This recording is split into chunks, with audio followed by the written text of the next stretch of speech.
Good afternoon, good evening, good morning, good daytime, ladies and gentlemen. Welcome back to part 3 of this series. Last episode, I'm sure, was deeply unexciting. This time, we're actually going to make some progress in the game. That's right, folks. This episode, we're going to go and kill the next boss. So, at the start of the game, there is a chap who I've avoided talking to because he's extraordinarily tedious, really, and he bugs me.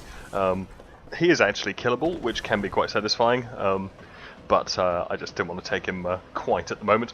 Yeah, there is a chap at the start who explains what your initial mission is in long-winded detail, and one of the things you have to do is ring some bells. And there's two sets. One of the sets is up in some way, and the other one is down in some way. So we're gonna go ring some bells, but there are some fellas in the way.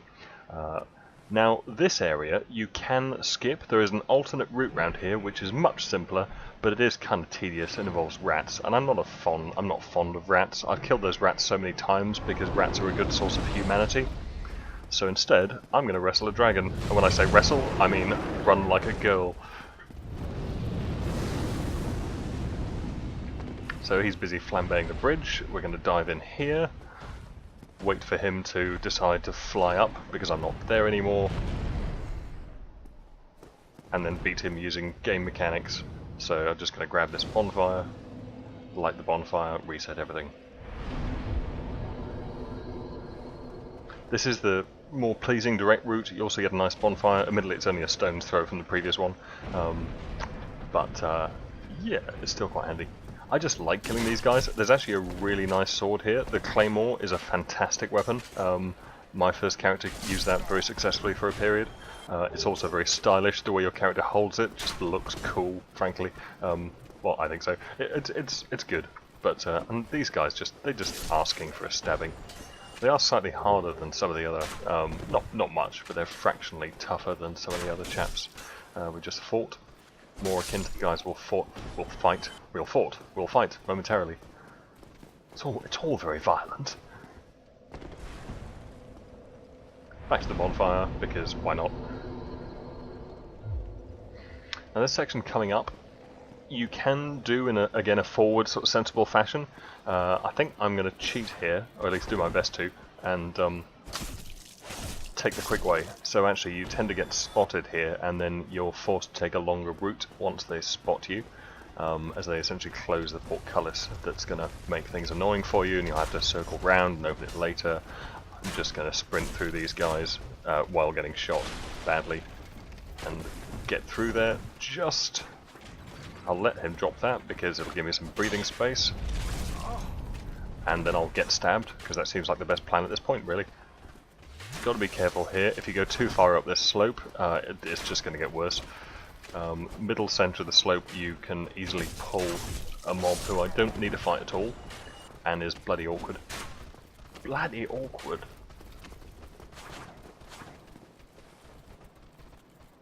Why I didn't just hit him there? Obviously, standing around and admiring his skull is equally effective. Nice parry, except for the lack of parry. When in doubt, roll! Because rolling is stylish. And, yep, another quality parry from the Poor Quality Parry Company. Finally. I'm not sure that qualifies as a parry. Standing there twirling your sword until your enemy inserts his sword into it is barely a parry.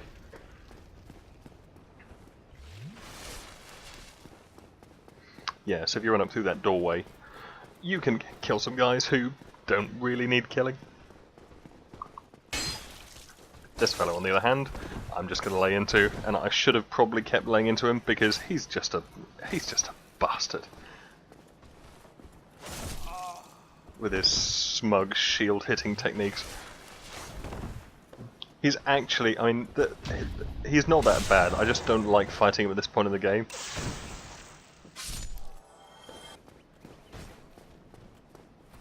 Thankfully, Shield Boy here is susceptible to the old kick and kill.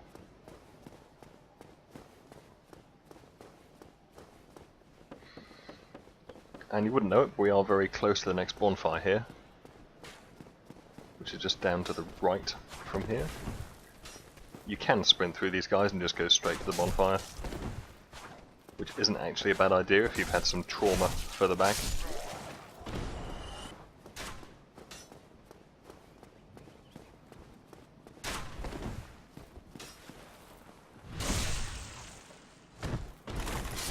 That's just pleasing.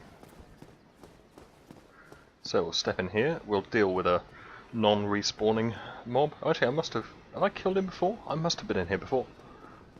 I'm forgetting what's already happened in previous videos.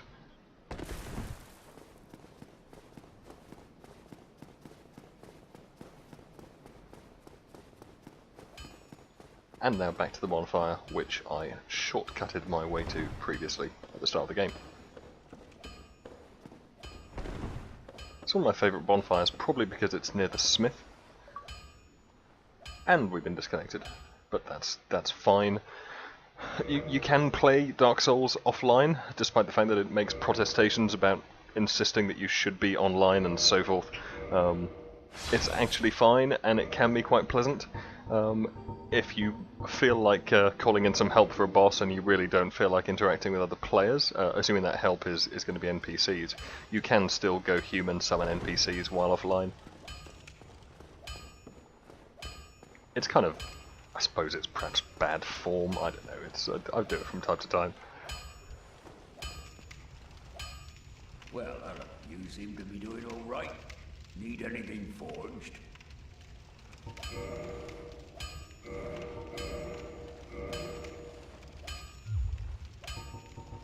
So if I'm with a +4 and then we get to +5, I'm fairly sure in the demo video, the first video you may have seen, episode 0, I did get +4 already. It just shows that my rerun of the very start of this this character was rather more effective than the actual attempt. But there we go. Here I think I decided to experiment because this offhand sword is really bugging me. I want something that's kind of sword length that I can use as a backup kind of weapon, and that sort of fits with the two swords motif, but I really don't get on with this parry, so I thought I'd try a broadsword instead. Longsword I can't use because its right 2 is actually an attack, not a parry. That's me pressing. Well, it's right 2, left 2. It's attack. It's second attack when in the left hand. Unfortunately, broadsword has the same problem. You can't actually parry with it in the offhand. Claymore looks stylish, but actually really not practical. Too heavy, not an offhander. Mace, not really going to work, and it's an attack. I can't wield it properly, and it's an attack. Not a parry, damn it. So I can try the fragment from the very start of the game, and that's an attack. So parrying choices kinda limited at this point, and you can just parry with your hand, and it is quite plausible. It does work. It's very, it's effective. It means your kind of backup attack, if you need one, is just a punch. To be honest, with a good combo on your main weapon, it's not as necessary. It's kind of nice.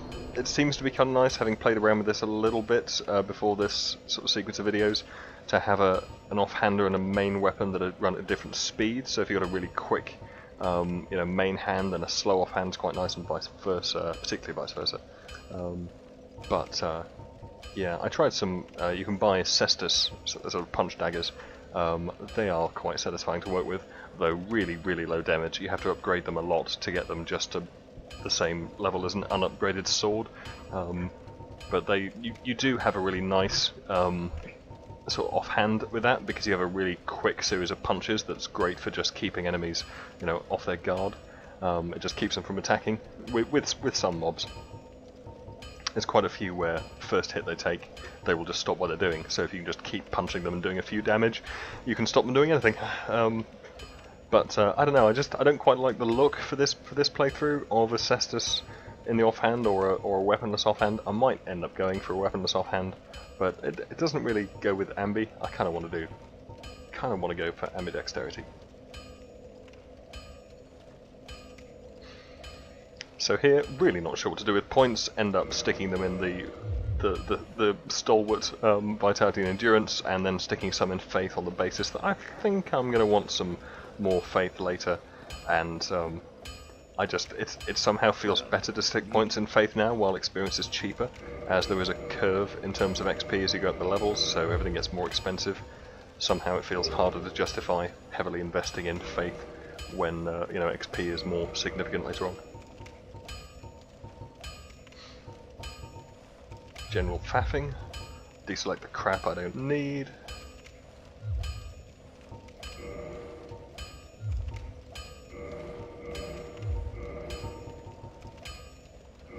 I've no idea WTF I'm doing here. Okay, so we're getting the crossbow out in case we need it.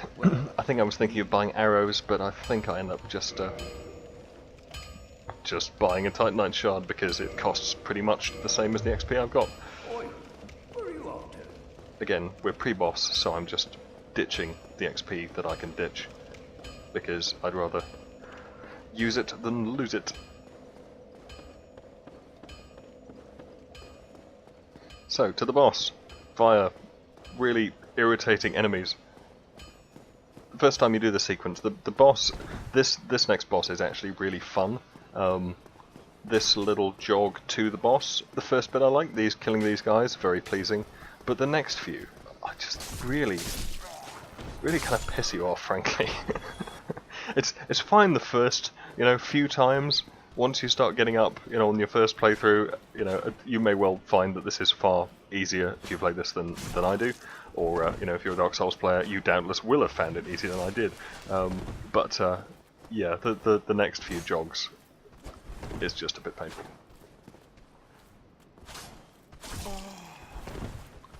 Just trying to get some parry practice in again, and kind of fail. So we are low on Estus. In fact, I'm going to have to do some clearing before I can take the boss, because there is a really... That's so satisfying. There is a really irritating non-respawning NPC up here, who if I don't take him out now, is just going to cost me Estus momentarily. So the goal is get to him, kill him. There's also an NPC I'd like to rescue up here. Now that guy normally gives me massive problems because he's really fast. He is very quick to come back at you. You can't kind of beat him in submission always. It's quite tricky on the stairs because sometimes he won't hit you at all because of the angles, because of the height difference. But sometimes he will, so you can't rely on him not hitting you. But you can't reliably always stop his attacks. He's just annoying. Normally I deal with him very carefully with a shield, and but this time just taking him out any way possible. So this is the most tedious bit, frankly. It's just the tons of zombies. And the problem is, they like to rush you in groups, and they have a very quick final lurch attack. Now it so happens that by luck / judgment, I'm managing to actually get in here and get hits in before they do. This normally does not go this well. So, sometimes it does, sometimes you just get beaten to death, and it's just... yeah. It's just lack of skill, it's just mistiming it and getting it wrong, or being unused to a particular kind of weapon, or, that sort of thing. But yes, this guy, the summoner, won't come back if we kill him. Which is good, because he's so annoying. Here, obviously, the plan is to stand here and wait until he runs out of juice, which won't work, so we do need to actually get in there. Unfortunately, he's not a total wuss when it comes to damage. He doesn't really have many hits, so again, with a shield, it's no problem.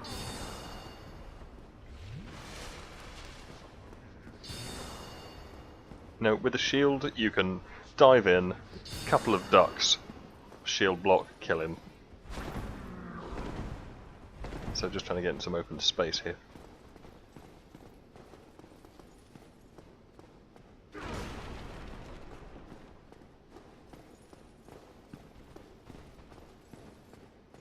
Now I don't want to go too far down the corridor he's standing next to, because that's going to trigger something else. Luckily he's gone into smug mode, and is consequently dead. So I've got some rescuing to do, so I do need to be up here, not for the boss, just for the rescue.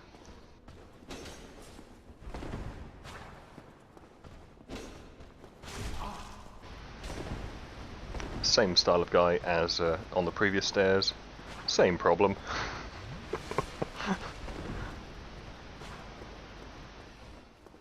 His attacks are so fast, I find parrying them pretty hard, and as you can see, I'm already a parrying expert from my previous combats. This is just not going well. At which point I decide, you know what, I've never tried running past this guy. I've always killed him and then moved up there. So, thought we'd give it a go, just sprint past him. Non-obviously, to get to the NPC here you have to barge through that set of planks. It's kind of hinted. Oh, still human, are you? Then I am in luck. Could you help me? As you can see, I am stuck without recourse. Thankfully the knight's having stair issues. And yes, we can help you. We have keys. Thankfully,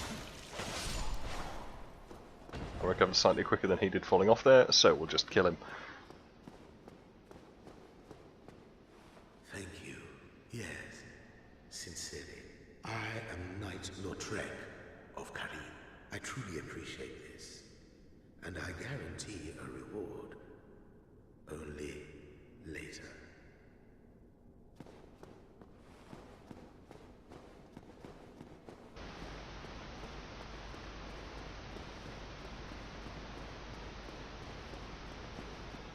Now you don't have to rescue Lautrec. If you do, and you then go back to Firelink Shrine, you can speak to him again, after which point he will reward you and he will be available to help you in the next boss fight, along with Solaire. So if you have serious trouble with this boss fight, rescuing Lautrec and bringing in him as Solaire, and you can absolutely walk it. And you may need to wave the odd sword occasionally, but you can really just stroll through the boss fight. Again, it's worth. I don't know. It's worth trying, definitely, to try it without the NPCs. First time I did it without NPC help because I didn't know you could actually summon them in. As it happens, as I didn't do a lot of wiki reading for the first sort of quarter of my playthrough. Yeah, so it is substantially easier with NPC help though. So if you get stuck and it's just too frustrating, you can do it that way. But actually they're not too bad, as hopefully I will actually, well, I will have to demonstrate in order to get past, because as long as possible I'm going to try and do this without NPC help, because it's not really much of a change of pace to be wielding two swords and not really doing much in boss fights versus wielding a sword and a shield and not really doing much in boss fights. You know, there are certainly boss fights where even with NPC help you've got to contribute a lot, but this is not one of them. So back for more Estus, and then we'll try this for real.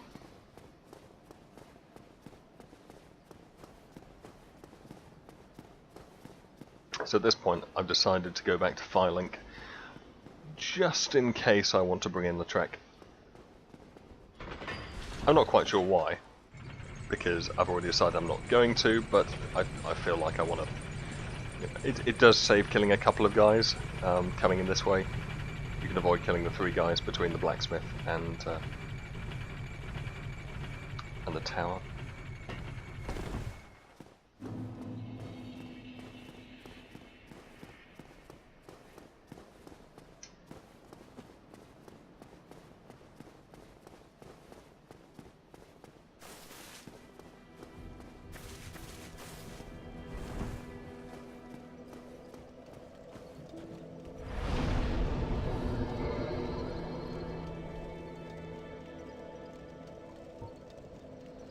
Time to spend some more souls.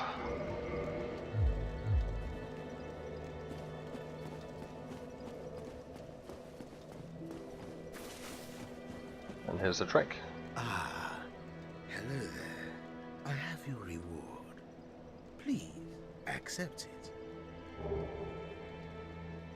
I am grateful to you for freeing me. Not enough for you? Well, let's not be greedy now.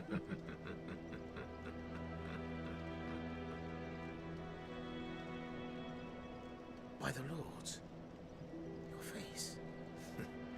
Your humanity is really slipping, but there are methods.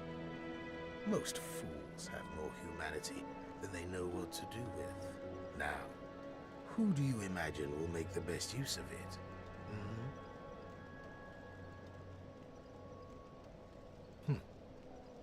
You again.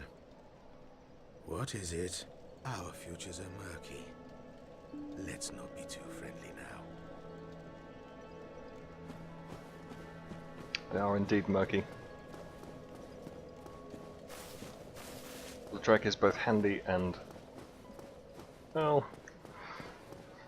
he's also a total bastard, but I think you can probably tell that from his evil laugh, really. It's not... Oh, hello. I will teach you.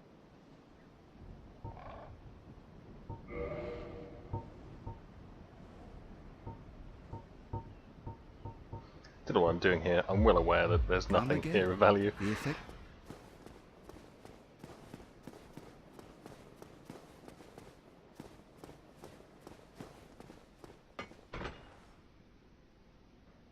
So one benefit of going up here was I could get 10 Estus without having to actually kindle the blacksmith bonfire. I'm being a bit sparing with humanity here, only because I'm imagining I might need slightly more boss runs, and if I do need assistance and I end up needing a lot of boss runs even with assistance, then having a bunch of humanity is going to save me some rat farming to get more. Rats are actually probably the best source of humanity if you run low.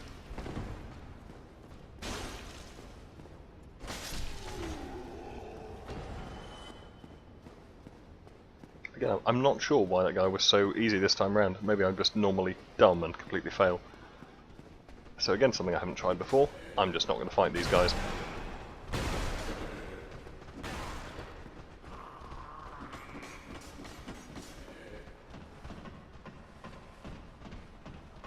So we're heading up to the boss. If you do need to summon in help, then when human, the summon signs are on the floor just before this door. One here and one on the below level hidden away. Here we go.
Slight problem. He now has a friend.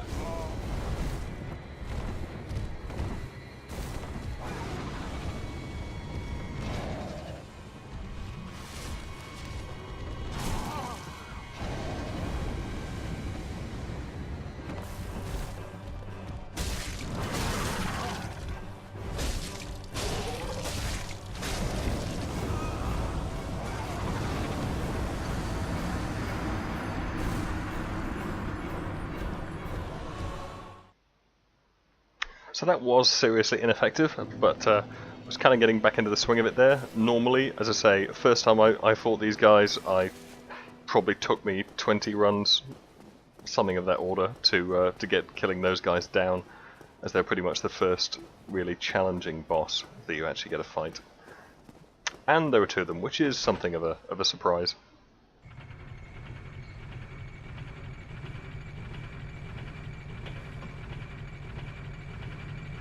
A lot of it is just getting back into the rhythm of the bosses. So, got a few good practice dodges out of the way there. Really wasn't doing enough damage, and that has occurred to me now, so gonna be going two-handed here.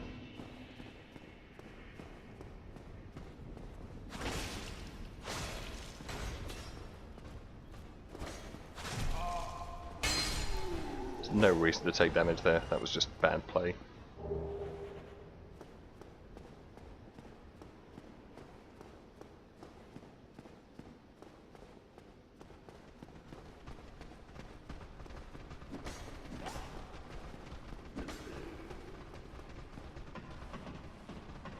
So since this run-through seems to be pretty... running past those guys far easier than killing them, I would definitely recommend that, and I'll be doing that in future playthroughs.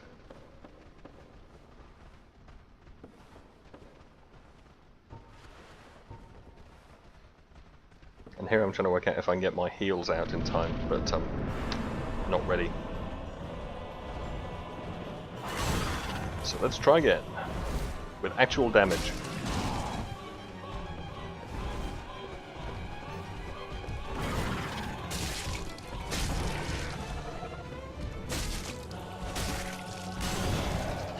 You can see two-hand is far more effective here.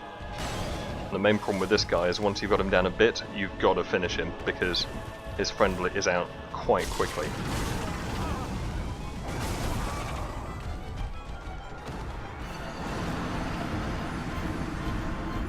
The combination of them isn't good. I was trying to remember as I was doing this whether I was better focusing the fire-breathing guy down or staying on the first guy. But I think frankly the problem was I just didn't kill the first gargoyle fast enough. No particular reason. Just bad technique, bad positioning.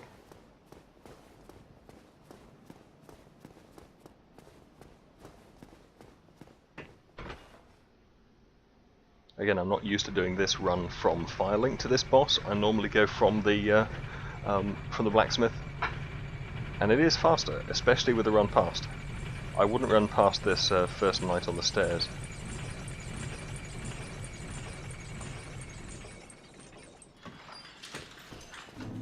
Only because I'm pretty sure he'd get you in the back, and he does do repeated attacks very quickly.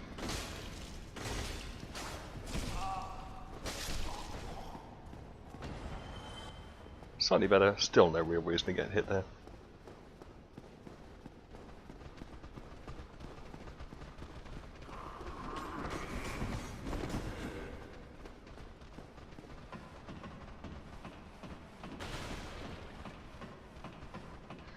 It hasn't occurred to me during all this time that whilst I did a while back purchase the Healing Miracle, I haven't actually attuned it, so I haven't got a spell slot with it in.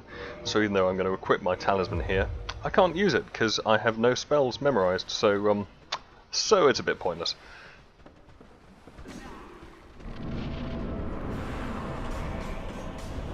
Round 3.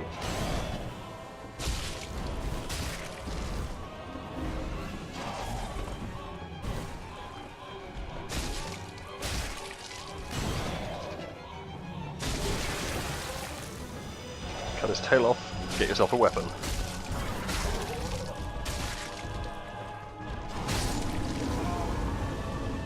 Slightly roasted, but the first one's down, so definitely worth it, although that was pretty close.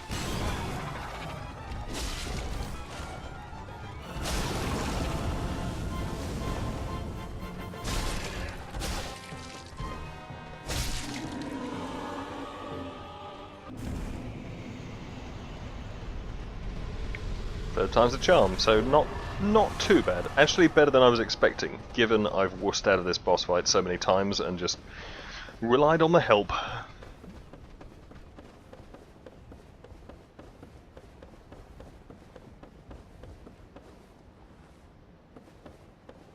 So here I'm torn, because for some reason I'm deeply paranoid that those undead fellas who managed to climb up to that entrance door are going to actually make their way out here. I know in theory they can't, but you never know with Dark Souls. I always feel that I don't quite trust it to behave consistently, so I was going straight for the bells, to bring the bells straight off so I didn't have to come back, but then realised I'd left a load of souls there. I did actually miss picking up the souls from my first death, so lost some XP there. But I have the boss reward, which is pretty nice.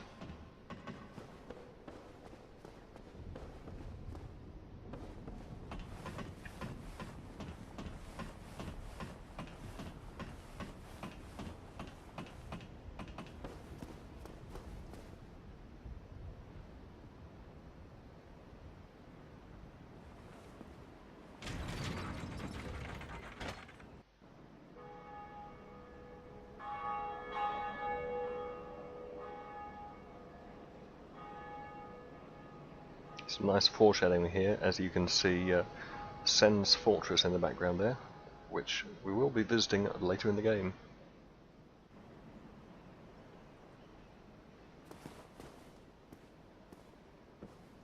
So that's one set of bells rung. There is one more set to get to.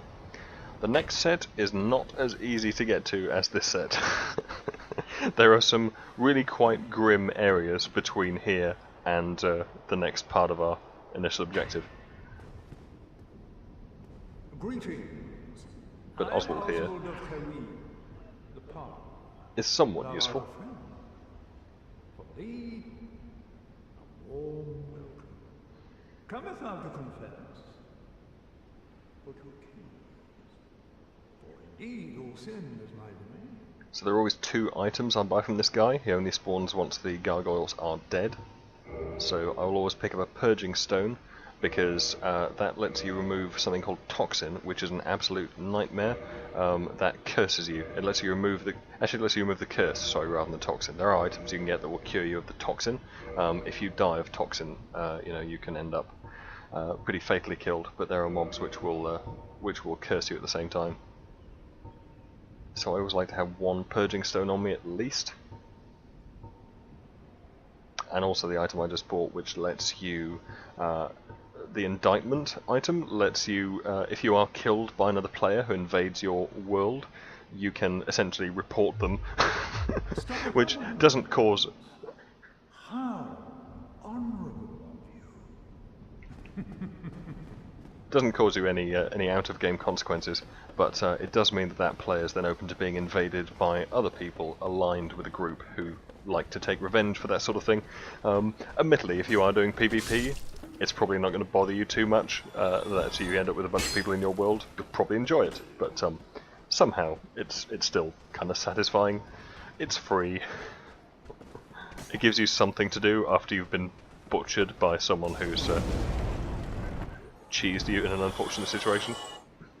So that was satisfying, but I noticed that after I was doing this that that firebomb seems to have removed the item, because there was actually an item drop from one of those guys who I chopped initially, and it's gone. So I'm assuming the firebomb has a property I didn't realise of actually killing off the items, which is kind of curious. Not one I was aware of.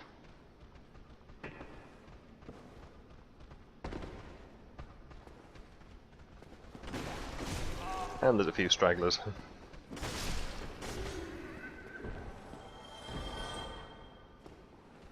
I could just homeward bone here, quite happily. But they are 500 souls apiece, so whilst they're cheap, they're not that cheap.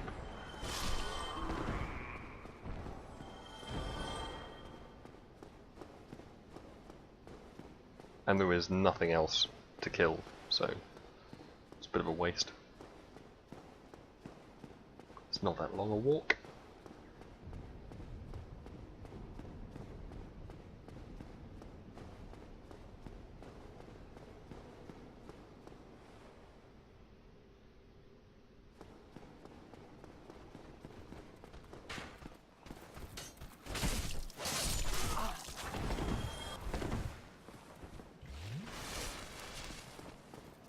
At least there would have been nothing else to kill if I'd gone back to Firelink Shrine, Of course I decided to go this way because I just like killing these guys.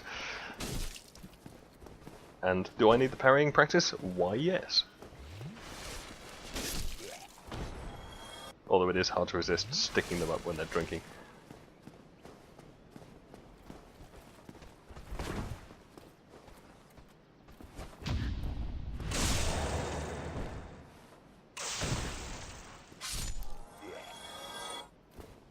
Yeah, so parrying with this weapon, I'm getting marginally more consistent.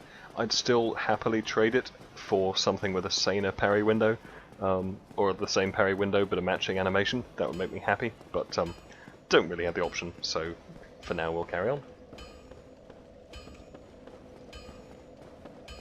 So that'll bring us to the end of this this episode. Next episode we're going to move on to the next little boss. So we're going further down into the Undead Burg, because we've got to face the Capra Demon. So until then, see you next time.